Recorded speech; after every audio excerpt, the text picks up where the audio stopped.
우리 국내 채권에 대한 투자의 방향성은 저는 굉장히 나쁘지 않다라고 보여집니다. 금리가 이렇게 낮은데도 불구하고 맞습니다. 왜 그러냐면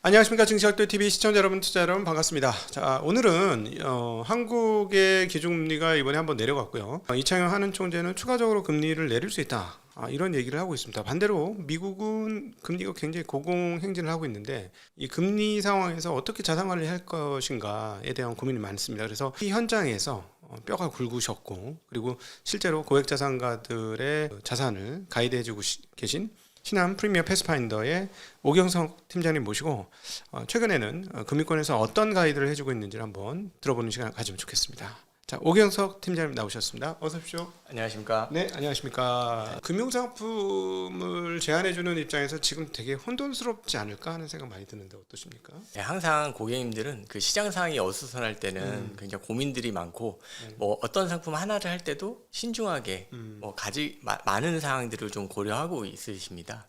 그래서 지금같이 약간 금리에 대한 방향성이나 이런 것들이 한국 같은 경우는 어느 정도 조금 명확한데 이제 미국이나 이런 데는 방향성이 계속 움직이고 있는 상황에서는 선택이 쉽지는 않은 상황으로 보고 있습니다. 저도 최근에 전화 받았는데 한 그 금융권 거래 고객께서 전화를 주셨는데 제가 할 말이 싹 없어지는 질문을 했어요. 이거 어떻게 해요? 이러면서 제가 금융권하고 거래를 하다가 추천을 받아서 23년도에 1번 20년물 국채를 매입을 했어요. 얘기하더라고요. 저는 그 얘기 듣고 진짜 하는 소리와 함께 이거 어떻게 하지? 만약에 이런 상황이면 진짜 정말 골 때리는 상황이잖아요. 그나마 이제 한 가지 다행은 855원까지 빠졌던 N1 환율이 지금 이제 950원대니까 그러면 이제 그거는 이제 좀 회복이 돼서 좀 다행인데 이런 분들한테 어떻게 제안을 드려야 될까요?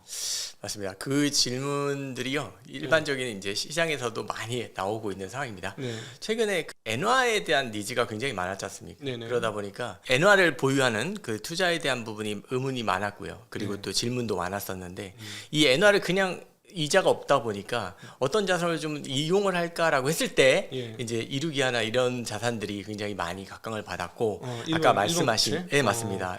말씀하신 것처럼 이제 엔화를 사서 일본 시장에서 미국채를 사는 그런 투자를 많이들 하셨는데 아까 말씀하신 것처럼 그 엔화는 지금 현재 최근에 1,000원대를 넘었던 적도 있습니다. 그래서 엔화에 대한 방향성이나 이런 것들은 계속 상승으로 보고 있기 때문에 유효한 투자라고 저는 보고 있습니다. 다만 아시다시피 이제 미국 국채에 대한 금리 방향성이나 이런 것들이 저희가 좀 이따 설명드리겠지만 좀 장기적으로는 하방으로 갈 것이라고 예측되지만 지금 트럼프발 이슈 이런 것 때문에 그 장기 금리는 계속 변동성이 있을 수밖에 없다고 보고 있습니다. 그래서 지금 당장 어떤 액션을 취하기보다는 금리에 대한 방향성을 보고 좀 기다려 주시는 게 맞지 않나라는 판단을 하고 있습니다. 그럼에도 불구하고 이제 일반 우리 채권 투자 안 하신 분들을 위해서 좀 도움을 드려보자면 그래도 매입했을 때 금리는 고정되는 거 아닙니까? 맞습니다. 지금 예를 들어서 미국 국채를 투자하시는 분들이 고민이 굉장히 많으실 거예요.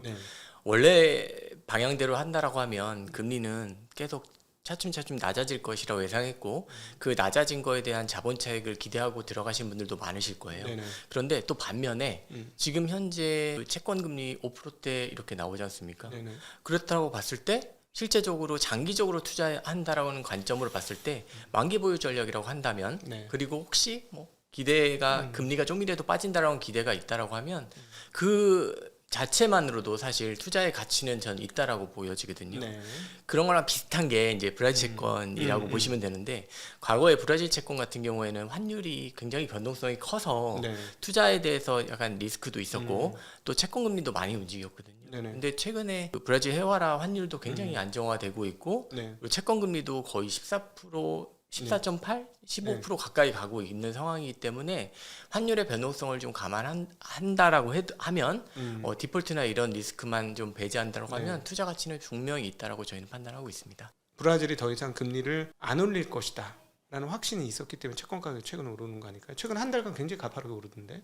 맞습니다. 올랐다가 이제 정점 15%를 정점으로 찍고 14% 초반까지 지금 내려가고 있는 추세로 있습니다. 채권 금리가 떨어졌으니까 채권 가격이 올라가는 거고 기준 금리를 계속 끊임없이 계속 올리다가 이제 멈추게 된 거죠. 맞습니다. 자, 그러면은 한국은 반대로 금리를 떨어뜨렸어요. 그러면은 한국 채권 그리고 내년도에 한 번 더 금리 내리겠다.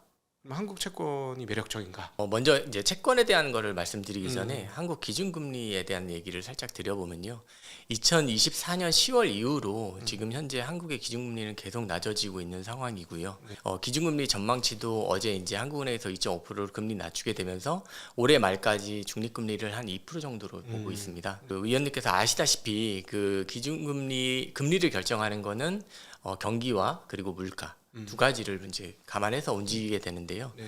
지금 현재 한국의 그 경제 성장률을 보게 되시면 지난번에 이제 지난달인가에 발표한 IMF에서는 2%에서 1%로 낮추는 네. 과정이 있었고 어제 발표한 한국은행에서는 1.5%에서 0.8%까지 지금 경제 성장률을 낮춘 상황입니다. OECD 경제 성장률 전망으로 비교해 봤을 때도 G20 국가 대비 굉장히 낮은 수준이거든요. 즉 경기가 그렇게 좋은 상황은 아니라고 판단이 되고요. 네. 물가는 좀 방향은 다른 것 같습니다. 물가 같은 경우는 어제 이제 한국은행에서 발표한 게 1.9% 정도 발표를 했습니다.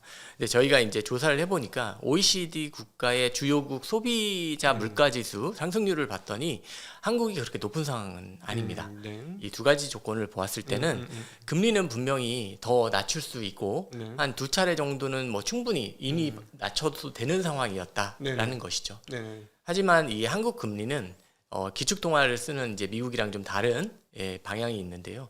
두 가지 사항을 좀 더 이제 보셔야 한다라고 저는 판단됩니다. 네. 그게 이제 가계부채와 그리고 환율입니다. 가계부채는 뭐 아시다시피 작년에 서울시에서 토지허가제라든지 이런 것들을 하게 되면서 그 부동산 시장이 너무 뜨거웠습니다. 그러다 보니까 가계부채가 좀 많이 증가한 상황이고요. 환율 같은 경우에도 우리 아시다시피 환율도 지금 굉장히 높은 수준으로 유지가 되고 있었습니다. 올해 들어서 미국 트럼프 대통령이 집권하고 나서 관세 협상을 유럽과 지금 계속 이루어지고 있고 미국, 일본과도 계속 이루어지고 있는데요. 이렇게 되면서 유로화 강세, 엔화 강세가 나오면서 주요국 통화 대비 달러에 대한 가치를 나타내는 달러 인덱스 지수가 109%에서 98%, 99%까지 급하게 하락을 했었거든요. 예, 10%는 빠졌죠. 맞습니다. 이렇게 하락했는데도 우리 원화는 1,420원, 1,430원, 1,400원대로 계속 유지하고 있었습니다. 실제적으로 달러 인덱스 빠진 거에 대한 영향을 못 받은 거죠. 아시다시피 그 우리나라는 그 달러 인덱스와 원 달러 환율은 거의 비슷한 흐름을 보여줬었는데요. 2024년도에 이제 중국에 대한 수출이라든지 이런 것들이 좀 둔화되면서 실제적으로 그게 좀 간극이 벌어졌다라고 보시면 됩니다. 그러니까 달러의 수급이 원활하지 않다라고 저희는 판단이 되고요.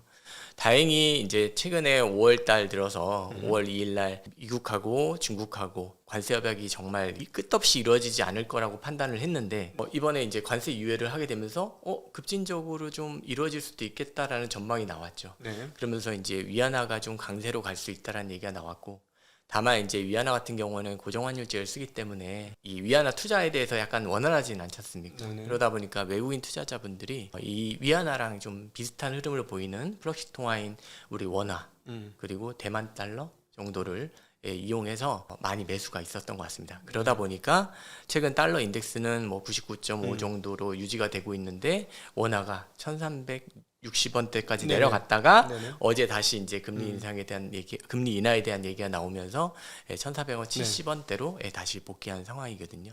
어떻게 보면 이러한 환율이 그 금리를 조금 더 어제 그 한국은행에서 금리 결정을 낮추는 걸 하는 데 있어서 좀 더 마음 편하지 않았을까 생각이 되고요.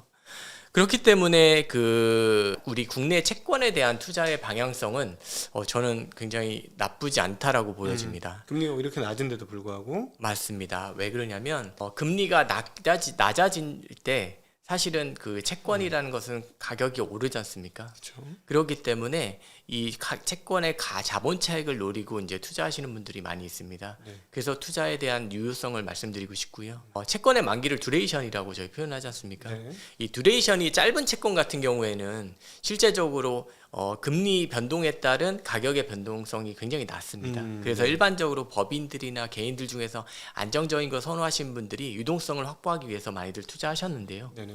최근 들어서는 우리 한국의 금리가 명확하게 좀 빠진다라는 방향성이 어느 정도 나온 상황에서는 듀레이션이 이렇게 짧은 걸 고집하는 것보다는 좀 듀레이션을 좀 늘려가는 전략으로 금리가 빠졌을 때 좀 상방으로 가져갈 수 네. 있는 그런 전략을 좀 한번 추구해 보시면 어떨까 하는 판단이 듭니다. 차익이 발생할 수 있을 것 같긴 한데 금리가 너무 낮지 않나? 맞습니다. 아니 2%대 받으려고 왜 투자를 해? 그 채권을 왜 사? 뭐 이런 생각이 드는데요. 맞습니다. 그래서 1년 전만 해도 좀 진짜 정기예금 하시는 분들한테 제가 이제 설명을 드릴 때 듀레이션 한 1년, 2년 이내에 그런 채권을 투자하시면 그래도 정기예금보다 나을 것 같습니다. 그 이유는 이 채권형 펀드가 갖고 있는 고유의 이자 수익 YTM이 보통 3%대 나왔었거든요. 네네. 그리고 금리가 좀 하방이 있으면 플러스 알파로 자본 차익까지 노리면 한 5%대 기대할 수 있을 것 같습니다라고 설명을 드렸었습니다. 예. 그런데 지금은 상황이 달라졌죠. 그렇죠. 금리가 상당 부분 떨어져서 지금 현재 듀레이션 1, 2년짜리 채권들은 YTM이 한 2.5%대 나올 거라고 예상이 되고요. 그리고 예를 들어서 한 듀레이션이 1.5년인데 한 0.5% 정도 금리가 향후에 빠진다라고 해도 기대할 수 있는 게 0.75 정도. 네. 그러면 그 합쳐보면 한 3%대 중반 정도 기대해 볼 수가 있거든요. 그렇기 때문에 아까 말씀드린 것처럼 지금은 너무 단기적인 어떤 그 듀레이션이 짧은 채권보다는 듀레이션이 아주 긴 거보다는 조금 한 중기 정도, 한 5, 6년 정도 되는 채권들을 담으면 이 자본 차익을 조금 플러스 알파로 가져갈 수 있어서 5%대 초반 정도로 기대할 수 있지 않을까라는 생각이 조심스럽게 듭니다. 근데 이제 이게 중간에 잘 팔려요? 국채니까 잘 팔리나? 일반적으로 이거를 그냥 뭐 단일 채권, 알채권으로 투자할 수도 있잖아요. 네네네. 근데 이제 채권형 펀드로도 투자할 수가 있습니다. 네. 채권형 펀드로 투자했을 때는 뭐 그런 유동성이나 이런 건 전혀 걱정하실 필요 없이 뭐 한 3일이면 현금화를 하실 수가 있고요. 이런 그 알채권을 투자했을 때도 실제적으로 뭐 이렇게 신용등급이 낮은 회사채나 이런 것들은 매도가 안 되겠지만 그렇죠. 뭐 국채나 이런 것들은 워낙 물량이 많기 때문에 지금 사실 최근에 없어서 못 팔거든요. 그런 물량이 많기 때문에 실제적으로 중간에 매도하고 이런 건 큰 어려움은 없으실 거라고 판단됩니다. 이 펀드나 알채권의 세금 문제는 어떻게 됩니까? 맞습니다. 실제적으로 우리가 이 자산을 이제 제가 설명드릴 때 이게 고세율이신 분들이 있고 일반 투자자이신 분들이 있거든요. 보통 이제 채권 투자할 정도면 거의 대부분 종합과세자들이시잖아요. 맞습니다. 네. 채권형 펀드를 투자하시는 분들은 약간 일반 가세자분들이 많으시고 네네. 이제 진짜 알채권을 투자하시는 분들 같은 경우에는 고세율자분들이 많으시죠. 네네. 원래 채권에 대한 이자 수입은 무조건 종합과세에 네. 해당이 됩니다. 예. 그리고 이 채권이 혹시 가격이 저렴해서 그 자본 차익이 있다라고 하면 그 부분에 대한 거는 현재 현행법상 비과세. 그렇죠. 입니다. 자본 차익은 비과세. 맞습니다. 네. 올해 초에 원래 금융투자소득세라는 게 시행이 될 뻔했는데 이게 완전히 폐지가 되면서 이 전략이 유효한 전략이고요. 그래서 실제적으로 2년 전부터 우리 고자산가분들이 가장 많이 활용했던 전략이 과거에 1%대에 발행했던 그런 채권들을 매수를 하면서 그 1%대 채권들이 인기가 없잖아요. 그러다 보니까 가격이 굉장히 저렴해 있고 그 저렴한 가격을 나중에 만기가 됐을 때 원금을 회수해서 그 자본 차익을 극대화할 수 있는 전략. 정기예금보다 더 안전한 국채에 투자하면서 그 수익성은 정기예금 대비 실효 수익률은 정기예금 대비 더 나은 수익률을 가져가는 그런 전략들이 가능했었죠. 예를 들자면은 그러니까 10,000원짜리 국채를 1%밖에 이자를 안 해, 100원밖에 안 주니까 사람들이 안 찾다 보니까 이 가격이 10,000원에 거래 안 되고 9,500원 이렇게 거래가 되는 거죠. 맞습니다. 그럼 한 2년 남았는데 9,500원 거래되면 그러면 2년간에 5% 아니야 했는데 사실은 500원, 9,500원에서 10,000원 되는 그 500원 상가는 이자가 아니고 자본 차익이니 원금을 나중에 국가에서 줄 테니 이 부분은 과세가 안 되고 이자로 받은 1% 100원만 세금을 내면 되는 거니까 세후 수익률로 하면은 뭐 그게 단순히 뭐 2년간에 뭐 2.5% 이런 개념 또는 이자까지만 3% 개념이 아니라 15.4%를 안 떼니까 훨씬 더 높은 수익률이 그렇죠. 4% 이상이 나오는 나오는 거죠. 네, 맞습니다. 그래서 고자산가분들이 이제 세율이 높으면 높을수록 그 실효적인 수익률이 굉장히 올라가게 됩니다. 그래서 아직까지는 금리가 아직 많이 빠진 상황이 아니기 때문에 실제 지금 현재 거래되고 있는 국채 같은 경우에 1%대가 굉장히 많거든요. 그렇다고 하면 아직까지도 투자의 유효성은 있다라고 보고 있습니다. 네, 아직까지는 금리가 낮지만 더 낮아질 거니까 괜찮다라는 상황인 건데 만약에 이제 5년 했는데 2년 동안은 예상한데 떨어졌다 금리가 5년째 되는데 다시 금리가 올라오면 좀 골 때리잖아요. 그런 맞습니다. 분들한테 어떻게 전략을 짜 주시면 좋을까요? 보통 장기 채권을 투자할 때는 약간 이런 변동성이 더 있을 거라고 예상이 되고요. 네. 우리 대한민국 국채보다는 이제 어떻게 보면 미국채에서 그런 변동성을 크게 더 경험하실 것 같아요. 네. 기관들이나 이런 헤지 펀드들은 워낙 크게 자금을 움직이고 또 이것들을 그냥 단일 채권으로 투자하는 게 아니라 항상 레버리지를 일으키기 때문에 약간 문제가 되거든요. 네네. 근데 우리 개인 같은 경우에 사실 레버리지 일으켜서 투자하시는 분들은 많지 않다라고 네네. 판단이 됩니다. 채권 쪽에서는 맞습니다. 네. 그래서 디폴트가 크게 우려되지 않는 그런 국가에 투자하는 그런 채권이라고 한다라고 하면 기간에 대한 금리 방향에 대한 부분을 신경을 쓰셔야겠지만 기다림의 미학으로 좀 투자해 주셔도 좋을 것 같다라는 판단이 들고요. 네. 만약에 금리가 올라간다라고 해도 갑자기 급등을 하거나 이런 것들은 쉽지가 않다라고 저는 판단됩니다. 선진국 채권 같은 경우는 맞습니다. 그렇죠? 추세적인 게 있기 때문에 만약에 미국채 같은 경우에 투자를 하셨다가 중립금리까지 잘 돼서 내려왔습니다. 그럼 수익을 많이 볼 수 있잖아요. 네. 이걸 굳이 만기까지 보유할 필요가 없으시고요. 중간에 내가 만약에 이 정도면 괜찮은 것 같아라고 하면 그때 이제 좀 만기가 좀 짧은 채권으로 교체한다거나 네네. 약간 엑시트하고 나오신다거나 이런 네. 전략들을 활용하시기에 유동성도 충분하다고 저는 네. 판단됩니다. 예, 그러면은 이제 일반적으로 우리가 이제 그 자본 차익까지 생각할 때는 회사채보다는 국채 중심으로.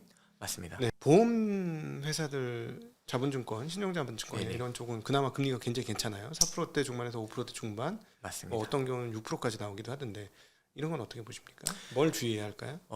아까 이제 제가 초반에 말씀드린 게 금리 인하기의 자산 관리 전략이라고 네. 했는데요. 그 축에도 들어가 있습니다. 지금처럼 금리가 떨어지는 상황에서 금리를 좀 픽스시키기 위한 자산이 그 중에 하나가 보통 신종자본증권이나 후순위 채권 이런 네네. 것들인데요.